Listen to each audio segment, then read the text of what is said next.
Hey there, and welcome back. This is another in my Weston Winterlicious series, and this one is about El Meson del Charro. Apologies to the Spanish speakers. In case you missed it, El Meson del Charro is the latest Mexican restaurant in Weston. It advertises its food as authentic and homemade, and so clearly it was on my list for reviewing. When Christmas Eve dawned a beautiful sunny day, it seemed the very best time to make the short walk over with a friend from the neighborhood to check out its lunch offerings. I was encouraged to hear only Spanish from the patrons and from the owners when we entered.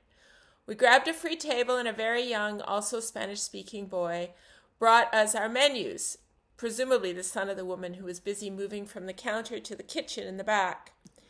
While everything looked interesting, including my fave chilaquiles and my ever-favorite soup pozole, it was the ramen birria that appealed to me most. To be honest, I'd happily eat ramen every day, but the fact the menu referred to this version as being instant, and of course that I wasn't in a Japanese establishment, made me question that as a choice for my first time at El Meson.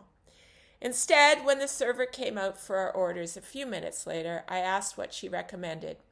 Without hesitating, she pointed at the quesadillas on the menu. Described as 4 fried corn tortillas filled with cheese and meat, served alongside our exquisite consommé. I figured I couldn't go wrong. My friend chose the chorizo tortas, a sandwich served on a white crusty roll.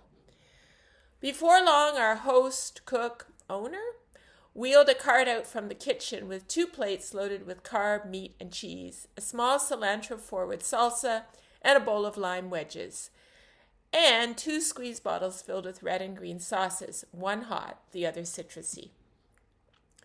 My quesadillas were everything I'd hoped for. The tortillas were crispy and the cheese and meat rich and plentiful. More than that, though, the salsas added the right pop of flavor, and the consommé too, although if I'm honest, that's the part of the meal that fell a little flat for me. Not for the first time either. I never know quite how to eat it, and after dipping the quesadillas into it and drinking a bit off the spoon, too, I realized I was walking away from half a bowl full of hot, fatty, flavorful liquid. I should have asked to take it with me, since I'm pretty sure it would have been a delicious addition to a soup at home. Next time. My friend enjoyed half her sandwich and wisely took the balance to go. No complaints from either of us other than I probably could have eased my overworked digestive system by saving at least one of my 4 quesadillas for later. A lesson I always remember later. It's no surprise that new food places in Weston cater to Latin Americans. Spanish is the second most common language spoken at home. And I couldn't be happier. Until El Meson gets the kind of following of Comali Canela just down the street, and it will, it's a great place to feed the need for Mexican without waiting in line. And next time I go, well, I'll get that ramen birria.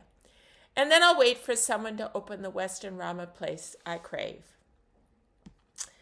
A note on this Winterlicious series. So Winterlicious debuted in 2003 to promote Toronto's restaurant industry during the slower winter months. Since then, the event has grown significantly, reportedly serving over 450,000 meals annually. Last year, more than 230 places offered the 3-course fixed-price menus at reduced rates. 6 of those were within an easy walk of my office on the Danforth. 0 were available in Weston. Now, I haven't checked this year. Maybe that's changed. So last year, I started my own Weston Winterlicious series. My criteria: walking distance from my house, food cooked on site, table service, and open for lunch. I hope you enjoyed this one. Stay tuned for next week.